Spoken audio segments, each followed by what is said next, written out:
Bienvenidos a la clase de insuficiencia cardíaca, en particular de fisiopatología de la insuficiencia cardíaca. Vamos a partir viendo un pequeño caso clínico. Juan, de 65 años, es un paciente hipertenso, diabético, lleva 3 meses con disnea progresiva, ya no puede dormir acostado, se sienta en la cama en la madrugada porque siente que se ahoga, tiene los tobillos hinchados y se fatiga lavándose los dientes. Está taquicárdico en reposo. La pregunta que vamos a tratar de responder hoy es simple. ¿Por qué? No solamente decir que Juan tiene insuficiencia cardíaca, eso es simplemente por una etiqueta. ¿Por qué su corazón está fallando? ¿Qué está pasando a un nivel más básico? ¿Por qué su ventrículo se dilató? ¿Por qué se congestiona? Volveremos a Juan hacia el final de la clase. El recorrido de hoy tiene 5 temas que se encadenan. Primero, el sarcómero como unidad contráctil. Luego, cómo la señal eléctrica produce fuerza mecánica. Después revisaremos las curvas presión-volumen como el lenguaje para comprender la función ventricular, los determinantes de volumen sistólico, precarga, poscarga y contractilidad, y finalmente cerraremos con una visión más integrada sobre la fisiopatología de la insuficiencia cardíaca. Y empezaremos con lo más pequeño, la unidad que genera la fuerza, el sarcómero. 2 micrómetros de largo, millones de ellos en el corazón. Lo que ocurre ahí dentro es lo que determinará todo lo que vamos a ver después. El sarcómero es la unidad funcional del músculo cardíaco. Tiene 2 tipos de filamentos: los filamentos gruesos de miosina, en azul en la figura, anclados a la línea M en el centro, y los delgados de actina, más troponina, más tropomiosina, anclados a la línea Z, enmarcadas en negro en los extremos. La contracción miocárdica depende de un movimiento entre ambos filamentos. No es que se acorten, sino que se deslizan unos sobre otros. Las cabezas de miosina se enganchan en la actina, traccionan, sueltan, vuelven a enganchar. Este es el ciclo llamado de puentes cruzados. Lo crítico para comprender lo que viene es saber que la fuerza generada depende del grado de solapamiento entre los filamentos de actina y de miosina. A mayor solapamiento, más puentes cruzados activos y más fuerza. Esto tiene un punto óptimo, un sweet spot, alrededor de 2,1 micrómetros de longitud. Si el sarcómero está demasiado corto o demasiado estirado al inicio de la contracción, va a generar menos fuerza. Esto es el sustrato molecular de muchas de las respuestas del ventrículo. Miren el contraste. En la primera figura vemos un sarcómero relajado. La zona H es amplia. Hay una zona central en que solo hay miosina sin actina, donde el solapamiento es mínimo.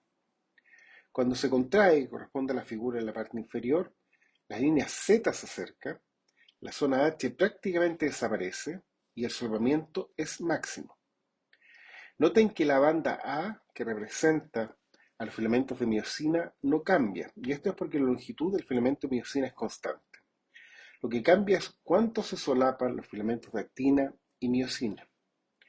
Esto es el deslizamiento de los filamentos y es el principio que explica la relación longitud-tensión. Aquí está la consecuencia de lo que vimos expresada en una curva. En el eje X tenemos la longitud del sarcómero y en el eje Y la tensión generada. La curva activa tiene una forma de campana. Hay un punto óptimo y a ambos lados del punto óptimo la fuerza cae. Esto tiene un nombre clínico que la mayoría de ustedes conocen. Es el famoso fenómeno de Frank-Starling.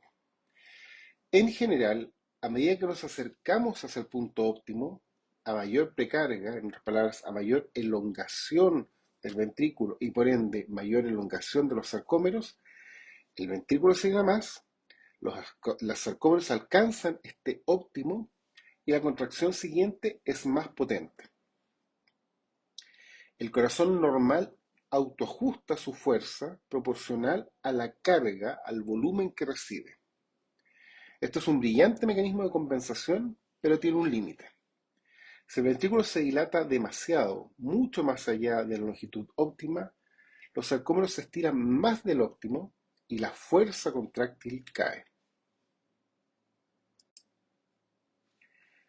Cada sarcómero es capaz de generar una fuerza microscópica. Millones de sarcómeros organizados en miofibrillas, a su vez en cardiomiocitos, a su vez en fibras dispuestas helicoidalmente en la pared ventricular. Toda esta organización convierte esta fuerza microscópica en la presión que impulsa la sangre por la aorta, en el caso del ventrículo izquierdo. Lo que está ocurriendo a nivel molecular se traduce, latido a latido, en la función global del ventrículo.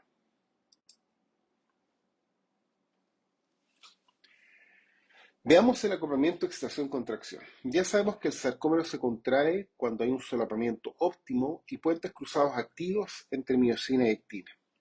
La pregunta es entonces, ¿cómo se dispara este proceso? ¿Cómo va la señal eléctrica del potencial de acción hasta el filamento de actina?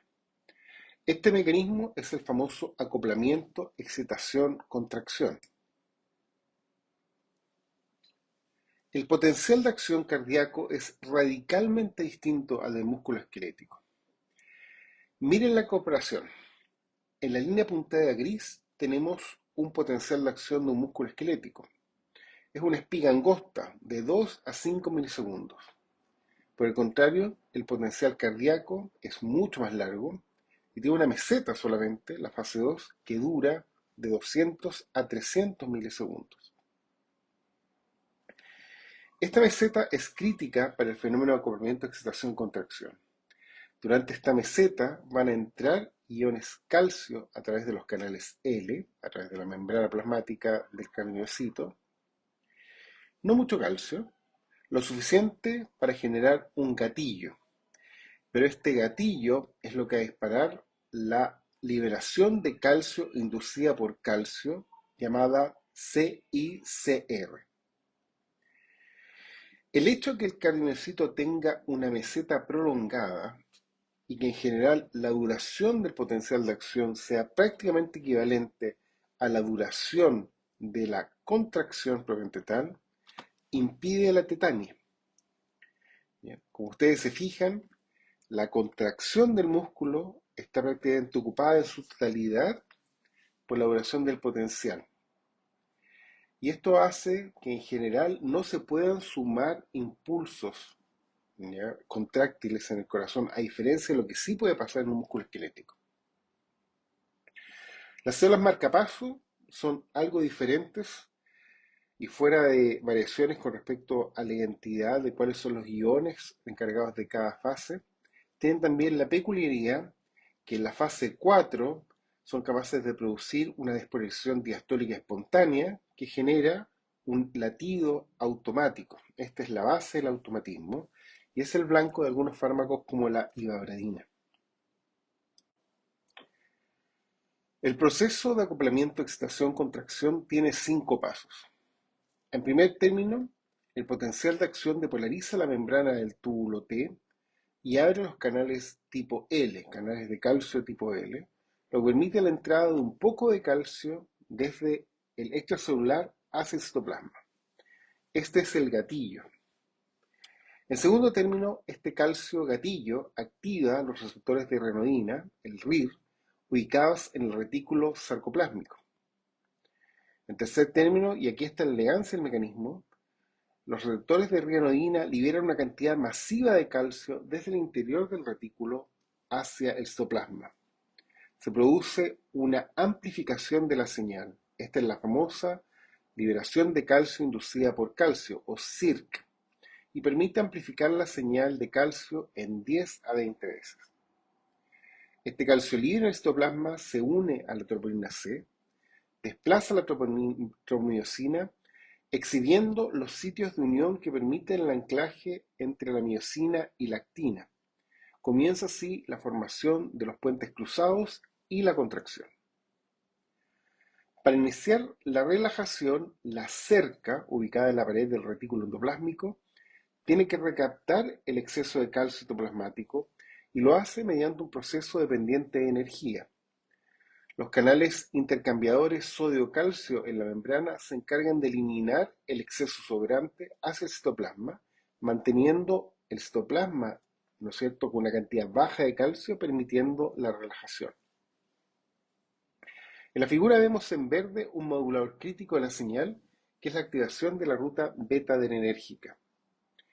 Las catecolaminas, como por ejemplo la adrenalina y también los sinótropos como la dobutamina, son capaces de activar el receptor beta-1, un receptor tipo 7 dominios transmembrana ubicado en la superficie del cardiomiocito. Este receptor está acoplado a una proteína G, en este caso una proteína GS, por lo cual su activación lleva a la activación secuencial de una adinilato ciclasa y al incremento de los niveles intracelulares de AMP cíclico. El AMP cíclico activa una quinasa, la proteína quinasa A, y la proteína quinasa A es capaz de fosforilar el canal L, fosforilar el receptor de renina, fosforilar una proteína llamada fosfolamban, que permite la desinhibición de la cerca, fosforilar también la troponina 1. El resultado de la activación de este sistema permite que haya más calcio disponible, por lo tanto más fuerza en la contracción y al mismo tiempo una relajación más rápida.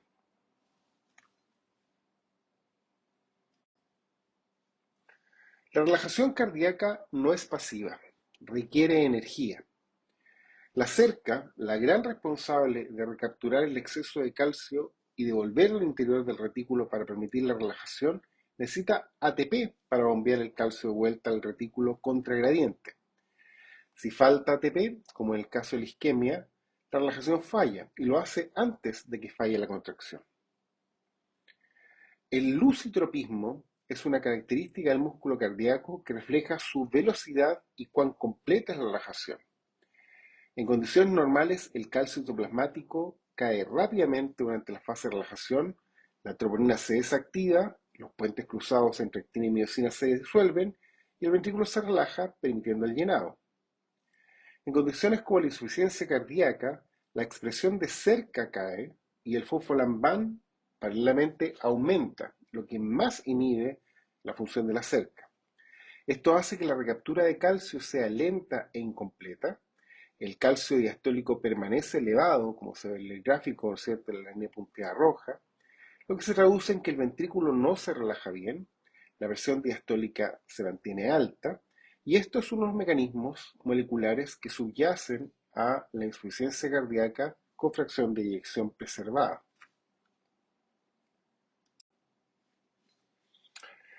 Esta tabla conecta mucho lo que vamos a ver con la práctica clínica diaria. La digoxina, por ejemplo, es una droga que es capaz de inhibir la sodio-potasio ATPasa. Al aumentar el contenido de sodio intracelular, se disminuye, ¿no es cierto?, o hasta cierto punto se invierte la dirección de movimiento de los intercambiadores sodio-calcio, lo que hace que haya más calcio, perdón, en el interior del citoplasma y por ende, en teoría, digamos, mejora algo la contractilidad. Funciona, pero el margen terapéutico es muy estrecho. El levosimendan es una droga que no aumenta el calcio, lo que hace es que sensibiliza la troponina C al calcio disponible, lo que permite que, sin que hayan grandes transientes de calcio, se produzca una señal amplificada. Por lo tanto, permite el levosimendan, en teoría, digamos, generar más fuerza contráctil sin que eso se asocie a un incremento en la cantidad de calcio en el interior del citoplasma. La dobutamina actúa de la misma manera que las catecolaminas, ¿no es cierto?, como explicaba en el mecanismo anterior, a través de la modulación adrenérgica, y se traduce a un aumento del entropismo a expensas de un incremento en el calcio citoplasmático. Las dihidropidinas bloquean el canal lento de calcio. Al bloquear el canal lento, producen vasodilatación y se usan principalmente en casos de hipertensión y también en el caso de angina. Otros bloqueadores de calcio, como el verapamilo y el diltiazem, también bloquean el canal tipo L, pero tienen un mayor efecto inotrópico negativo. Por lo tanto, están contraindicados en general cuando la fracción de eyección está disminuida. Los beta bloqueadores, al antagonizar el efecto de la señal beta, en general, en forma aguda, antagonizan, ¿no es cierto?, la contractilidad, disminuyen, ¿no es cierto?, la contractilidad. Pero a largo plazo, y lo vamos a ver un poco más en detalle en adelante, al bloquear la activación adrenérgica crónica que caracteriza la insuficiencia cardíaca, son capaces de proteger al corazón del daño que produce la propia respuesta compensatoria y por ende son uno de los pilares del tratamiento cuando la falla cardíaca está ya en una situación de estabilidad. Ahora vamos a tratar de integrar esto en un lenguaje visual que resume la función cardíaca en un solo gráfico, que son las famosas curvas presión-volumen. Este es quizás el marco conceptual más poderoso de la fisiología cardiovascular.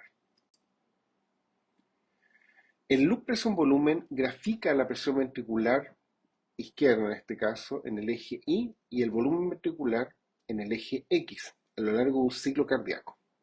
Déjenme recorrerlo. Vamos a partir abajo y a la izquierda. El inicio del diane ventricular. Se abre la válvula mitral y el ventrículo se llena siguiendo la relación presión-volumen de fin de diástole, que representa la línea, ¿no es cierto?, fina, punteada al inferior del loop, y que refleja, en otras palabras, la relajación diastólica pasiva.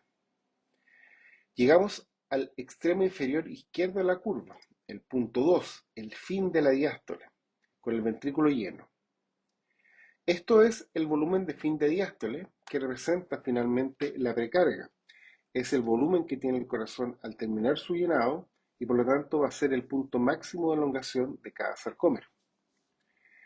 En este momento se produce el cierre de la mitral, el ventrículo empieza a contraerse, la presión sube, pero el volumen no cambia todavía porque tanto la mitral como la válvula aórtica están cerradas.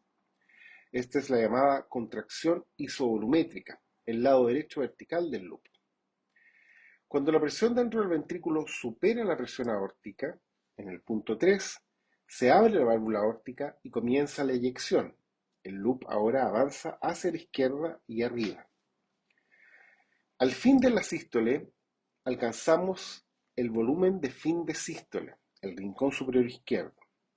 La válvula aórtica se cierra, el ventrículo se relaja a un volumen constante, se produce por ende la relajación isovolumétrica, que corresponde al lado izquierdo vertical de la figura. El área que cerramos en el loop corresponde al trabajo del ventrículo en un latido. El volumen sistólico va a ser la diferencia horizontal entre el volumen de fin de sístole y el volumen de fin de diástole. La fracción de eyección va a corresponder al volumen eyectivo sistólico dividido por el volumen de fin de diástole. Dos relaciones de referencia. La relación presión-volumen de fin de sístole nace en el origen y pasa por el punto superior izquierdo, representa la contractilidad intrínseca del ventrículo. La relación presión-volumen en diástole, que corresponde al línea inferior, representa la distensibilidad diastólica.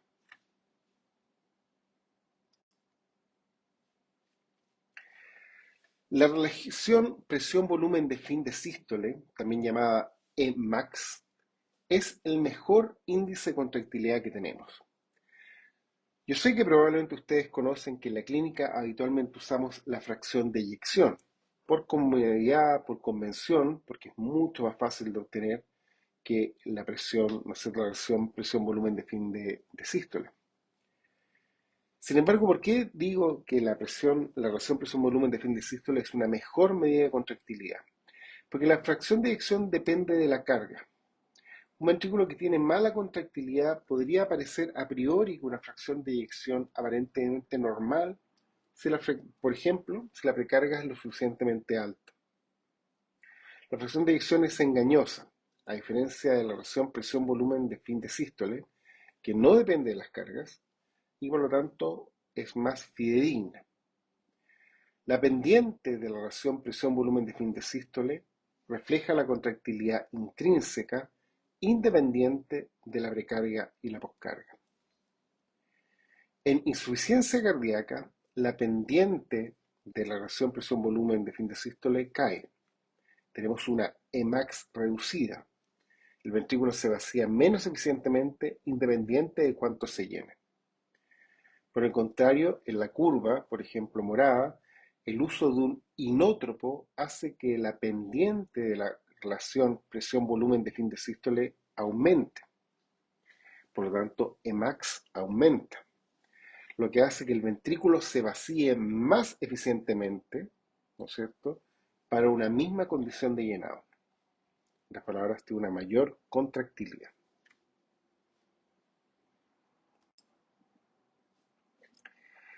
La relación presión-volumen de fin de diástole, representa la relación pasiva presión-volumen durante el llenado.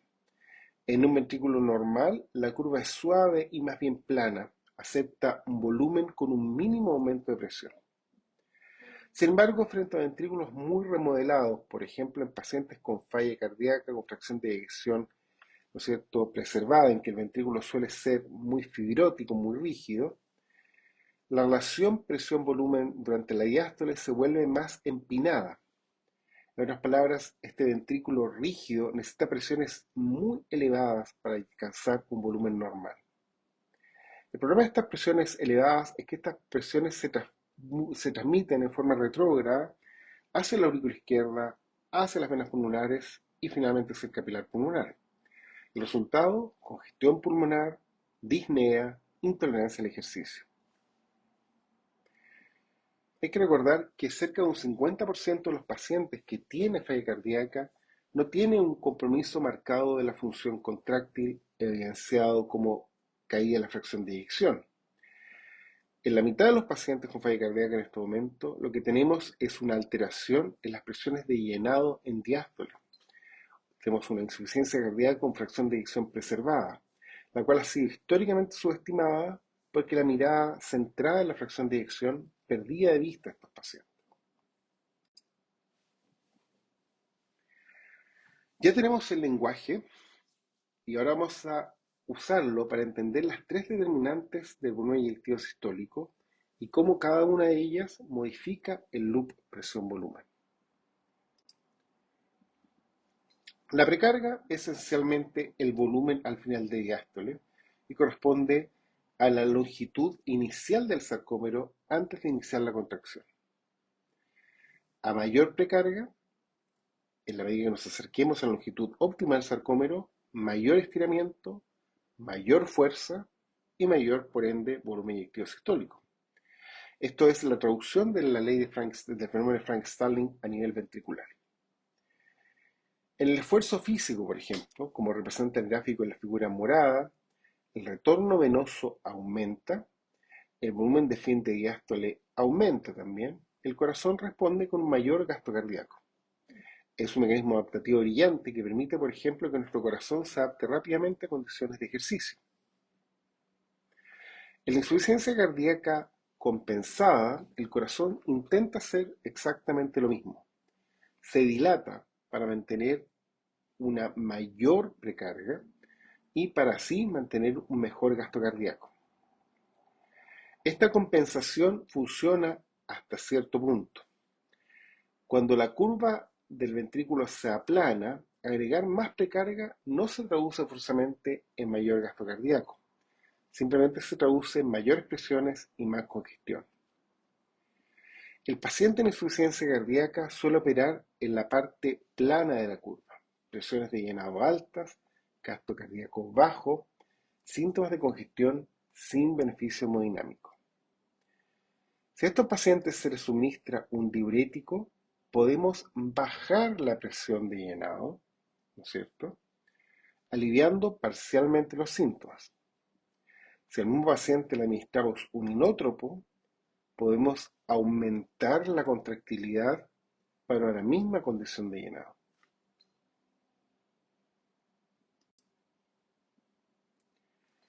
La poscarga, por el contrario, corresponde a la carga mecánica contra la cual debe contraerse el ventrículo para inyectar la sangre. A menudo se simplifica como la presión arterial sistólica, pero esto es solamente una aproximación.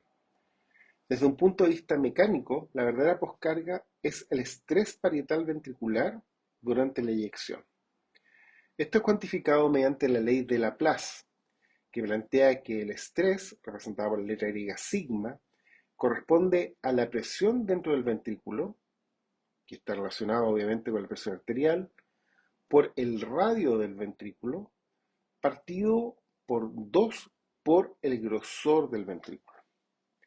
En otras palabras, la tensión de la pared va a aumentar en condiciones en que la presión esté aumentada, va a aumentar en condiciones en la cual el radio del ventrículo esté aumentado, en otras palabras, esté más dilatado, y va a disminuir en la medida que el grosor de la pared sea mayor. Pensemos en 3 escenarios clínicos clave. En la hipertensión arterial, la presión sistémica sube, por lo tanto, sigma o el estrés parietal sube y el ventrículo por ende tiene que trabajar más.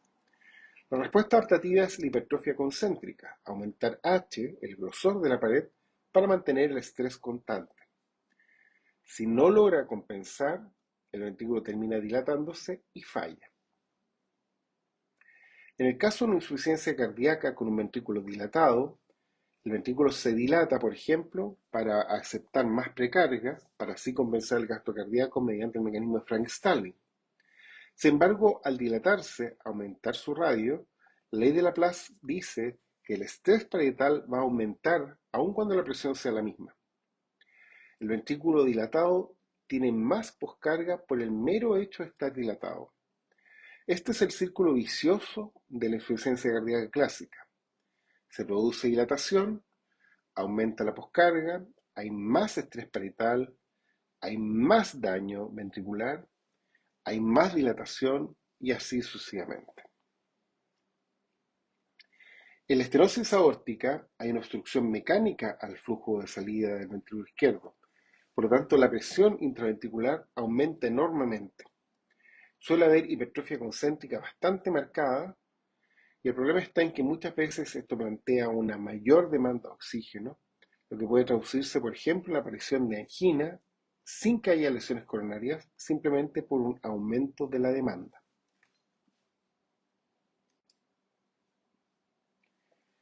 Esta tabla resume un poco todo lo anterior. En condiciones en que tenemos más precarga, el loop se desplaza hacia la derecha y el volumen eyectivo sistólico aumenta. Si aumentamos la poscarga, el loop se hace más estrecho, el volumen de fin de sístole aumenta y el volumen eyectivo sistólico cae. Si aumenta la contractilidad, la relación presión-volumen de fin de sístole se hace más empinada, el fin de sístole se desplaza hacia arriba a la izquierda y el volumen eyectivo sistólico aumenta pese a que no haya ningún cambio en el volumen de fin de diástole. Si por el contrario hay menos contractilidad, ocurre lo contrario. Y aquí está la clave para empezar a entender lo que le pasa a don Juan.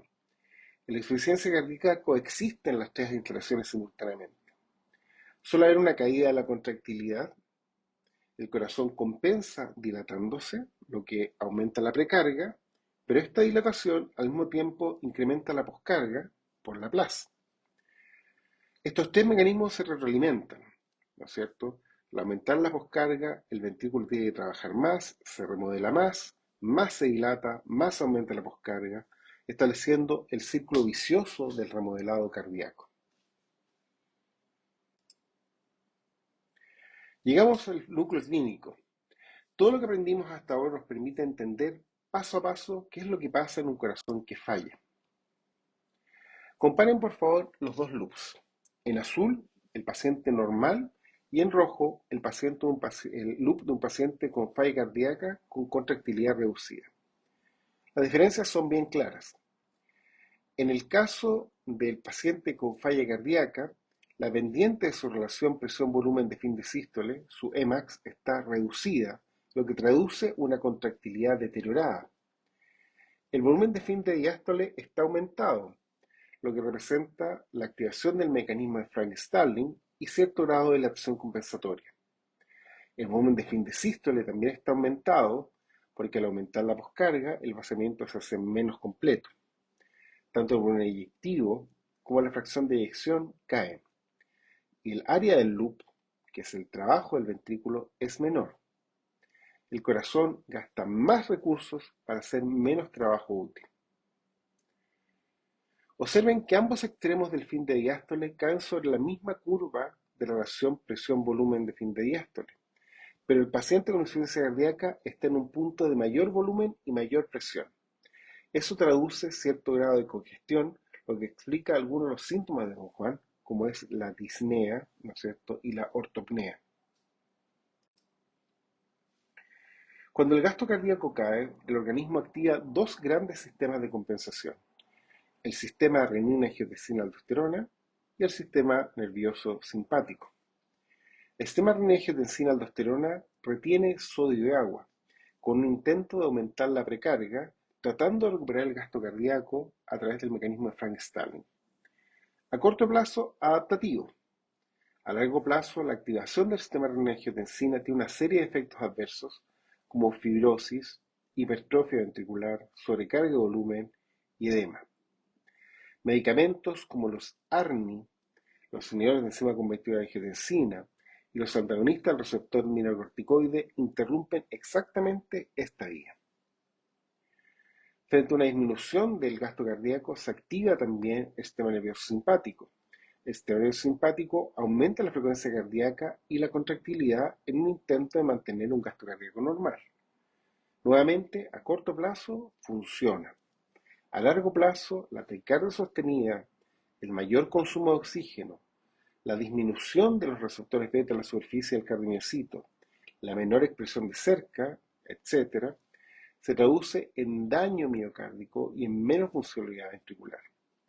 Los betabloqueadores, que pueden ser contraintuitivos, ¿no es cierto?, en insuficiencia cardíaca aguda, son fundamentales en el manejo de la falla cardíaca crónica estable, precisamente porque protegen al corazón de esta respuesta simpática mal adaptativa. La hipertrofia aumenta la masa del ventrículo para disminuir el estrés parietal. Nuevamente, en forma cortoplacista, parece adaptativo. Sin embargo, esta hipertrofia cardíaca, este miocardio hipertrofiado, es fibrótico, arritmogénico, con menos reserva coronaria y con mayor rigidez diastólica. En otras palabras, los mecanismos de adaptación, la respuesta neuromoral en la falla cardíaca son adaptativos a corto plazo, pero deleterios a largo plazo.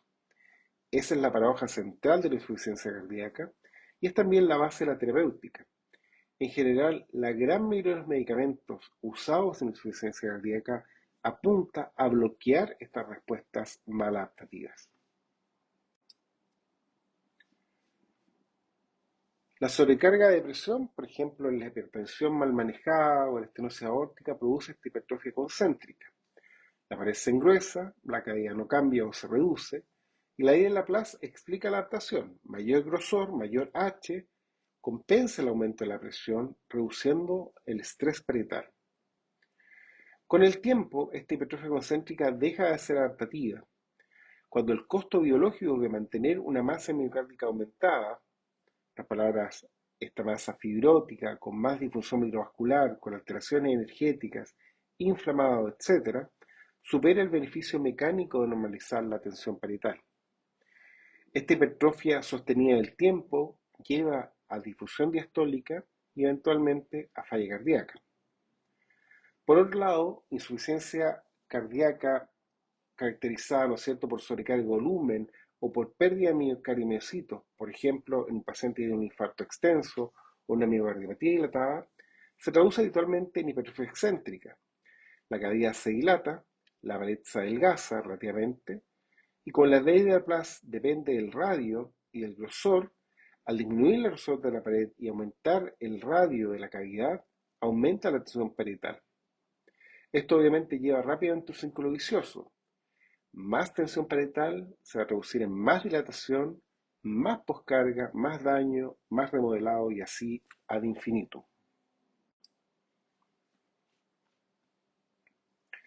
El corazón en insuficiencia cardíaca opera entonces en la parte plana de una curva de Starling. Al agregar más volumen ya no sube el gasto cardíaco, solamente empeora las presiones de llenado y empeora la congestión. Y el círculo así se cierra. Un gasto cardíaco bajo activa el sistema renina-angiotensina y activa el sistema simpático, se retiene más sodio y más agua, hay más precarga, más congestión y más síntomas. Si no somos capaces de romper el ciclo, el paciente se descompensa progresivamente. El diurético mueve al paciente hacia la izquierda en esta curva plana, por lo cual reduce la congestión sin comprometer significativamente al gasto cardíaco en la medida que no sea excesivo. Si usamos un inótropo, o por ejemplo un mecanismo que sea un fármaco que sea un agonista beta adrenérgico, vamos a lograr mayor gasto cardíaco en la misma precarga. Sin embargo, a largo plazo, estos inótropos tradicionales se asocian a mayor consumo de oxígeno, ¿no es cierto?, a mayor riesgo de arritmias y lamentablemente a mayor mortalidad. Por lo tanto, son una herramienta útil para el manejo de la falla cardíaca aguda, pero no podemos usarlo en general en el manejo de los pacientes crónicos. La insuficiencia cardíaca no es una sola enfermedad. Existen varias formas de clasificarlo y esta es lejos la más común, los fenotipos definidos en base a fracción de eyección. En los pacientes con falla cardíaca con fracción de eyección reducida, la fracción de eyección es de menos de un 40 y corresponde al paradigma clásico de la falla cardíaca. En estos pacientes hay difusión sistólica, el ventrículo está dilatado, la relación presión-volumen de fin de sístole está reducida y el tratamiento con 4 pilares de evidencia muy fuerte: ARNI, IECA o ARA2, beta-bloqueadores, antagonistas receptor micorticoide y la reciente incorporación de los inhibidores del cotransportador óxido de glucosa forman parte del arsenal terapéutico para tratar estos pacientes. Los pacientes con fracción de eyección mayor o igual al 50% corresponden a los pacientes con insuficiencia cardíaca con fracción de eyección preservada. En estos pacientes, la disfunción diastólica suele ser bastante prominente. Típicamente son pacientes mujeres, hipertensas, diabéticas, obesas, adultos mayores. En estos pacientes, el control de las comorbilidades es esencial. Los inhibidores del cotransportador óxido de glucosa y la finerenona, un antagonista del receptor miocorticoide no esteroidal, tienen evidencia creciente en el tratamiento de estos pacientes. Finalmente, los pacientes con las pacientes con insuficiencia cardíaca y fracción de eyección levemente reducida, correspondiente a aquellos que tienen una fracción de eyección entre el 40 y el 49%. Corresponde a un fenotipo mixto transicional. Estos pacientes se comportan de un punto de vista de pronóstico similar a los pacientes con falla cardíaca y fracción de eyección preservada, tienen un pronóstico algo mejor que los pacientes con falla cardíaca y fracción de eyección reducida. Sin embargo, en sus comorbilidades son más cercanos a los pacientes con falla cardíaca y fracción de eyección reducida. Y en estos pacientes hay evidencias crecientes que algunos medicamentos como los SGLT2 podrían ser significativos para su manejo. Entonces, para resumir, ¿qué pasó con Don Juan? ¿Podemos responder la pregunta? Yo creo que sí podemos. ¿Qué falló primero? Es muy probable que la contractilidad se haya dañado en Don Juan, producto del daño producido por la por la hipertensión de larga data y la diabetes. Esto lleva a un daño al miocardio, fibrosis, difusión microvascular o macrovascular, ¿no es cierto? La diabetes puede acompañarse de enfermedad coronaria. Esto hizo que la EMAX cayera, ¿no es cierto? En otras palabras, esta relación presión-volumen de fin de sístole se aplanó. ¿Por qué se dilató el ventrículo izquierdo? El corazón intentó compensar con el mecanismo Frank-Starling. Aumentó su volumen de fin de diástole para mantener el volumen eyectivo sistólico. Se produjo un remodelado excéntrico, pero la dilatación aumentó el radio y por Laplace la poscarga subió, aun cuando la presión arterial no fuera exageradamente alta. Y ya teníamos activado el ciclo vicioso del remodelado cardíaco. ¿Por qué tiene congestión? Porque Don Juan está operando en la parte alta de la curva de Starling. Alta recarga, gasto cardíaco bajo, un sistema renina-angiotensina-aldosterona activado, reteniendo ávidamente sodio y agua. Las presiones de llenado empujan líquido hacia el intersticio pulmonar. Por ello, el paciente tiene ortopnea y disnea paroxística nocturna. porque está taquicárdico, porque el sistema nervioso simpático intenta compensar el bajo cardíaco subiendo la frecuencia. A corto plazo, esto ayuda a mantener el gasto, sin embargo, a largo plazo, la taquicardia sostenida significa más consumo de oxígeno, más daño miocárdico, más downregulation de los receptores beta, menor respuesta a las propias catecolaminas. El beta bloqueador, cuando el paciente ya esté estable, cuando don Juan ya esté compensado, va a proteger a don Juan y va a evitar que su enfermedad progrese. Hemos llegado así al final de la clase. Recordemos entonces las ideas más importantes. Primera, el sarcómero y la relación longitud-tensión son el sustrato molecular del mecanismo de Frank-Starling. La fisiología ventricular tiene raíces moleculares muy precisas. Segundo, el mecanismo de liberación de calcio inducido por calcio conecta el potencial de acción con la fuerza mecánica. Y muchas de las proteínas involucradas en este ciclo son objeto de blanco terapéutico. Los medicamentos inotrópicos, el levosimendan, la milrinona, la butamina, la digoxina, los betabloqueadores, todos actúan en esta maquinaria. Las curvas presión-volumen integran contractilidad, distensibilidad, volumen eyectivo y trabajo en un solo glifo visual. Son el lenguaje que usamos en fisiopatología para comprender la función cardíaca. En la insuficiencia cardíaca, con punto final, los mecanismos que compensan el sistema renina-angiotensina-aldosterona, el sistema nervioso simpático, la hipertrofia, son los mismos que perpetúan el daño. El tratamiento moderno de la insuficiencia cardíaca no depende de un fortalecer el corazón, más bien es interrumpir estos mecanismos maladaptativos antes que ellos terminen con él. Muchas gracias.